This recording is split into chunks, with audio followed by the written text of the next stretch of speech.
আসসালামু আলাইকুম রহমতুল্লাহি ওবরকাতুহ। সম্মানিত দর্শক, আওয়ামী লীগ সরকার আমলের সবচেয়ে আলোচিত, অনেকের ক্ষেত্রে সমালোচিত আইসিটি মন্ত্রী জুনায়েদ আহমেদ পলককে নিয়ে বা তার পরিবারকে নিয়ে আজকে কিছু কথা বলবো।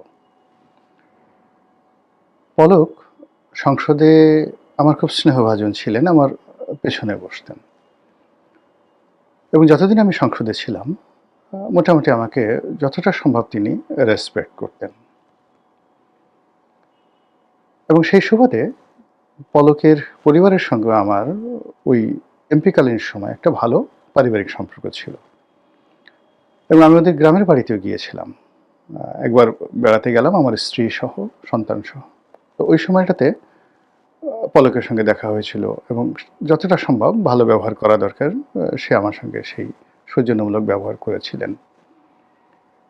পরবর্তীতে যখন আমি ২০১৪ সনে সেই আওয়ামী লীগের হয়ে নির্বাচন করলাম না, এরপর থেকে আসলে পলকের সঙ্গে আমার তেমন যোগাযোগ হয়নি। একবার দুইবার দেখা হয়েছে, একবার সে টেলিফোন করেছিল, এই পর্যন্তই। কিন্তু সে মন্ত্রী এবং বড় বড় মন্ত্রণালয়ে সে দায়িত্ব পালন করছে, ডাক, টেলিযোগাযোগ, আইসিটি। তো এই জিনিসগুলো আমার ভালো লাগতো। আর যখন বড় বড় পদ পদবিতে থাকে মানুষের প্রচুর দুর্নাম হয়, বদনাম হয়। পলককে নিয়েও সেই ধরনের যে কথাবার্তা যখন আমি শুনতাম, আমি এগুলো করতাম না। এর কারণ হলো যে আমি যখন রাজনীতিতে ছিলাম আমাকে নিয়েও নানা রকম কথাবার্তা হতো, যার সঙ্গে কোনো বাস্তবের মিল থাকতো না। যাই হোক, পলক গ্রেপ্তার হলো, জেলে গেল। তারপর জেলে যাওয়ার পর সঙ্গত কারণে আমি তার ব্যাপারে উৎসাহী হলাম। আর জেলে যাওয়ার আগে আমি একটু বিরক্ত হয়েছিলাম তার ব্যাপারে। বিরক্ত হয়েছিলাম এই কারণে যে একেবারে সেই জুলাই আগস্ট মাসের ওই সময়টিতে সে আমাকে নিয়ে একটি বক্তব্য দিয়েছিল যে গোলাম মোল্লা রনি এরকম উল্টাপাল্টা কথাবার্তা বলছে, ইত্যাদি ইত্যাদি নানা রকম। তখন ওটাকে আমি খুব প্রতিবাদ করেছিলাম। এরপরে যখন সরকারের পতন হলো, পলক জেলে গেল, আই ফরগেট ইট যে এটা একান্ত হয়ে গেছে। পরবর্তীতে যখন সেই সরকারের পতন হলো, তো একদিন পলকের স্ত্রী টেলিফোন করলেন আমাকে, তার নাম কণিকা। তো ফোন করে বললেন যে, "রনি ভাই, আমি কণিকা বলছি, আছি এখন ইংল্যান্ডে।" আমি বললাম যে, "বলো বোন, কী হয়েছে তোমার?" ইত্যাদি ইত্যাদি। বলে যে, "না, আসলে পলকের পক্ষ থেকে আমি মাপ চাচ্ছি। পলক আপনাকে অনেক শ্রদ্ধা করতেন। তারপর সেই ক্ষমতার শেষ সময়টিতে পলক এই আপনার সম্পর্কে একটা কথা বলছেন, এটা নিয়ে আমরা, মানে আমি বিশেষ করে", পলকের স্ত্রী বললেন যে, "আমরা পলককে জিজ্ঞাসা করেছি, এই কথা কেন তুমি বলেছো রনি ভাই সম্পর্কে?" তো পলক বলল যে, "আমি বলিনি, এটা মূলত আসলে গোয়েন্দা সংস্থা থেকে বলতে বলা হয়েছে, আমি শুধুমাত্র কন্ট্যাক্ট করেছি।" এনিওয়ে, এরপর থেকে মাঝে মধ্যেই পলকের স্ত্রী ফোন দেন, কথাবার্তা বলেন এবং যেটা বলার চেষ্টা করেন যে পলক মূলত আপাতমস্তক একজন সৎ মানুষ এবং অনেকটা সহজ সরল প্রকৃতির। তার বিরুদ্ধে যে বদনামগুলো আছে, টাকা পয়সা, দুর্নীতি, অনিয়ম যা কিছু হচ্ছে, নারী কেলেঙ্কারি থেকে শুরু করে যা কিছু হচ্ছে, মানে সব তিনি বলতে পারেন না, কিন্তু টাকা পয়সার যে বিষয়গুলো, যেমন নুসরাত ফারিয়াকে নিয়ে, তাকে নিয়ে যে সকল কথা হয়, তার যৌনতা নিয়ে কথাবার্তা হয়, তো স্ত্রী হিসেবে এই কথাগুলো তিনি বলতে পারেন না, কিন্তু অর্থনৈতিক যে বিষয়গুলো আছে সেই বিষয়গুলো নিয়ে তিনি সরাসরি বলেন যে, "না রনি ভাই, পলক জীবনে কোনো অন্যায় করেননি। তিনি শুধুমাত্র যে কয়টা টাকা বেতন পেতেন ওটা দিয়ে আমাদের জীবনযাত্রা চলছে", এবং তিনি উদাহরণ হিসেবে বলেন যে, "আমি তো এখন ইংল্যান্ডে রাজনৈতিক আশ্রয় নেওয়ার চেষ্টা করছি, একটা কনসেনট্রেশন ক্যাম্পে আছি এবং এখানে", ও একদিন একটা ভিডিও পাঠালো যে, "খুব কষ্ট করে আমরা খেতে পারি না, এখানে বাইরে থেকে কিছু কিনতে পারি না, যেতে পারি না, একেবারে মানবেতর জীবনযাপন, এর চেয়ে তার হয় না এবং দেশে তার আত্মীয়-স্বজন বলতে গেলে না খেয়ে আছে।" এই কথাগুলো তিনি বলেন। তা আমি শুনি, সবসময় শুনি। এর কারণ হলো তার এই আবেগ, সে যাই বলুন না কেন। আর আমি তো আসলে পলক সম্পর্কে কিছুই জানি না। মানে সে দুর্নীতি করেছে কি করেনি, আ সেটা তো আমি হাতে কলমে, আমার কাছে কোনো তথ্য নেই, উপাত্ত নেই।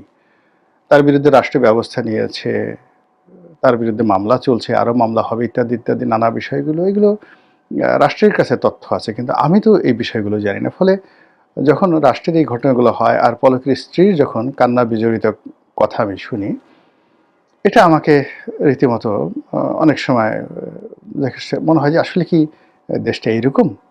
আবার অন্যদিকে যে বিষয়গুলো আমি পলককে দেখেছি, পলকের সঙ্গে আমার ব্যক্তিগত একটা বিষয় না বললেই না, সবাই মনে করবে যে আপনি এত বোকা কেন? পলকের স্ত্রী বলল আর আপনি সেটা বিশ্বাস করলেন। তো এক্ষেত্রে আসলে আমি কণিকাকে বিভিন্ন সময় বলার চেষ্টা করছি যে, "দেখো বোন, যেটা আ মানে প্রচার হয়ে যায়, সেটা সত্য মিথ্যা ডাজ নট ম্যাটার। ওটাকে কেউ অস্বীকার করতে পারে না।" আমি বললাম যে, "ধরো ওই যে বাসন্তীর জাল পড়া ছবি কিংবা শেখ কামালের ব্যাংক ডাকাতি। আমরা তো বিএনপির যারা লোকজন না বললেও সাধারণ মানুষ এটা বিশ্বাস করে। বা ওই যে শেখ কামাল আ মেজর ডালিমের স্ত্রীকে অপহরণ করেছেন। তো এটা মেজর ডালিম স্বয়ং বলেছেন যে, "না, এ ধরনের কোনো ঘটনা ঘটেনি।" তারপরে কিন্তু মানুষ পছন্দ করে না। মানুষ ওটা শুনতেই পছন্দ করে। এটা হলো মানুষের একটা ক্যারেক্টারিস্টিক্স। তো বেটার হলো যে পলক খুব অপকর্ম করেনি, কোনো আ যাকে বলা হয় দুর্নীতি করেনি, কোনো টাকা-পয়সা নাই। একেবারে দেবতার মতো সৎ ছিলেন এবং সে নিজেকে একটা তরুণদের আইডল হিসেবে, আইকন হিসেবে প্রতিষ্ঠিত করার জন্য সে সবসময় চেষ্টা করে গেছে। এই কথাগুলো তুমি কাউকে এভাবে বলার দরকার নেই, বিকজ নোবডি উইল বিলিভ। এই কথাগুলো তাকে আমি এভাবে বলতাম। যাই হোক, এইভাবে মাঝে মধ্যে সে আমার YouTube দেখে, রেগুলার দেখে, টেলিফোন করে, সবকিছু করে। তো পলকের সঙ্গে আমার যে ব্যক্তিগত সম্পর্কটা কতটা নিবিড় ছিল, সেটা হলো সে সত্যিকার অর্থে আমাকে বড় ভাই হিসেবে সম্মান করত এবং সম্মানটা ওই পর্যায়ে ছিল যে একদিন সে ২০০৯ সনে সে আমাকে খুব দুঃখ করে বলছিল যে, "রনি ভাই, আমি তো খুব বিপদের মধ্যে আছি। আমি তো এলাকায় যেতে পারছি না। মারামারি, কাটাকাটি, জেলা শহরে যেতে পারছি না। অনেক প্রতিদ্বন্দ্বী হয়ে গেছে। লোকজন আজে-বাজে কথাবার্তা বলছে।" তখন আমি তারে বললাম যে, "পলক, তুমি এক কাজ করো তো, তুমি যে নমিনেশনটা পেলা কিভাবে? আমাকে বলো।" তো বলল। সেকেন্ড হলো যে, এমপি ইলেকশন করার আগে তোমার কি কোনো গাড়ি ছিল? তো বলল যে, "না।" তার মানে যে এমপি ইলেকশন করার পরে এই অল্প কয়েকদিনের মধ্যে তুমি ২ টো গাড়ি কিনেছো। একটা প্রাইভেট কার, একটা জিপ। আর ২ টো বন্দুক কিনেছো। একটা পিস্তল এবং একটা বন্দুক। তো এই জিনিসগুলো হলো কি, টাকা তুমি যেখান থেকে পেয়েছো বা হাওলাত করেছো বা লোন নিয়েছো, যা কিছু করেছো, এটা মানুষের চোখে ভীষণ রকম যাকে বলা হয় বদনজির তৈরি করে। এবং তুমি ওই এলাকাতে তোমার যে এমপি, তার সাথে তুমি টিআর কি, তো এলাকায় তোমার যে টিওনো, পিআইও, তো সেখান থেকে যদি তুমি একটি টাকাও টিআর, কাবিখা এই সমস্ত জায়গা থেকে নিয়ে থাকো, কমিশন নিয়ে থাকো, তাহলে এটা কিন্তু ১০ মুখে দুর্গন্ধের মতো ছড়াচ্ছে এবং ওই অফিসাররা সেই কথাবার্তাগুলো সবার কাছে বলে দিচ্ছে। তো এই কথা বলার পরে সে একেবারে চুপ হয়ে গেল। তারপর বলল যে, "আমার এখন কি করা উচিত?" তখন আমি তাকে সান্ত্বনা দেওয়ার জন্য বললাম যে, আ "তুমি একদিন মন্ত্রী হবে। খুব দ্রুত একদিন মন্ত্রী হবে এবং মন্ত্রী হওয়ার পর তোমার এই সমস্যাগুলো থাকবে না। সব মানুষ তোমার পিছে, পিছে ছুটতে থাকবে।" এবং ওটা নিয়ে এত খুশি হলো, বলতে গেলে আমাকে সালাম করেছিল কিনা আমি বলতে পারব না। কিন্তু আমাকে ও বলল যে, "রনি ভাই, আমার এত ভালো লাগছে। আপনি যদি অনুমতি দেন, আমি আসলে স্মোক করি। আমি আপনার সামনে একটা সিগারেট খেতে চাই।"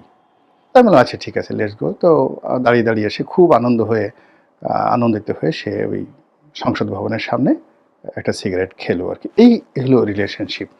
তো সে মন্ত্রী হয়েছে, যা কিছু হয়েছে, কখনোই তার সঙ্গে আমার ওই ধরনের কথা হয় নাই। বরং মন্ত্রী হওয়ার পর একদিন টেলিফোন করে আমার কোম্পানিতে একজনকে চাকরি দেওয়ার জন্য একটা সুপারিশ করেছিল। তো আমি বললাম যে, "এই মুহূর্তে আসলে আমার লোকের দরকার নাই।"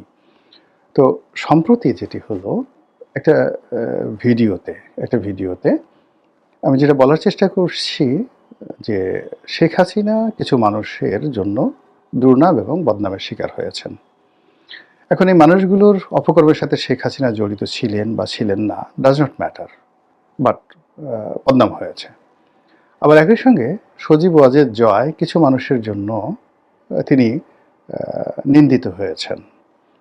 তো সেখানে যাকে বলা হয় পলক আছে, শাহরিয়ার আছে, তারপর যাকে বলা হয় মোহাম্মদ আরাফাত আছে, এরকম আ আশরাফুল আলম খোকন আছে। মনে করা হতো এদের সঙ্গে জয়ের একটা খুব ভালো সম্পর্ক। এখন এই মানুষগুলো যে কাজগুলোই করেছে, সেই কাজগুলো তাদের ব্যক্তিগত হতে পারে বা মিথ্যা হতে পারে, হোয়াটএভার মেবি, কিন্তু জয়ের একটা বিরাট বদনাম হয়েছে। একইভাবে হাসান মাহমুদ থেকে শুরু করে আরও যারা আছেন, তাদের কারণে শেখ হাসিনার অনেক, অনেক বদনাম হয়েছে। তো এটা দেখার পরে সে ফোন করেছে আবার যে, রনি ভাই, আপনি ওই সকল দুর্নীতিবাজ হাসান মাহমুদ এদের সাথে পলকের নামটা কেন উচ্চারণ করলেন?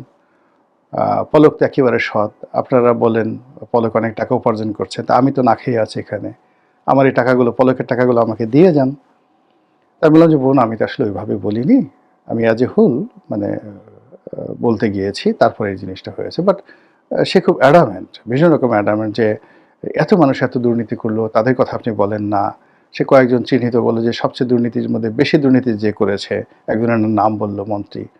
তা আমি বললাম যে, তার নাম তো আমি বহুবার বলেছি, লিখেছি, সব কিছু করেছি। কিন্তু আমি আসলে পলকের নামটা ওইভাবে দুর্নীতিবাজ হিসেবে বলতে চাইনি। কিন্তু ব্যাপার হলো যে জয়ের সাথে পলকের সম্পর্ক ছিল এবং পলকের কারণে জয়ের বা জয়ের কারণে পলকের একটা বদনাম হয়েছে এবং তাদের দুজনকে একসাথে মামলার আসামি করে সেই মামলা চলমান আছে। তো এই কথাটাই বলার চেষ্টা করেছি।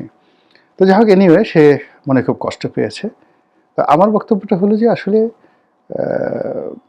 কি বলবো, এখন পলক কতটা সৎ এবং পলকের স্ত্রীর বর্ণনা অনুযায়ী তার এখন যাকে বলে সংসার চালানোর অবস্থা নেই। লন্ডনে এই খারাপ অবস্থার মধ্যে সে, সরকার তাকে যে ৩ বেলা খাবার দিচ্ছে, এটা দিয়েই সে চলছে। এর বাইরে যে একটা KFC বার্গার খাওয়ার মতো অবস্থা তার নেই।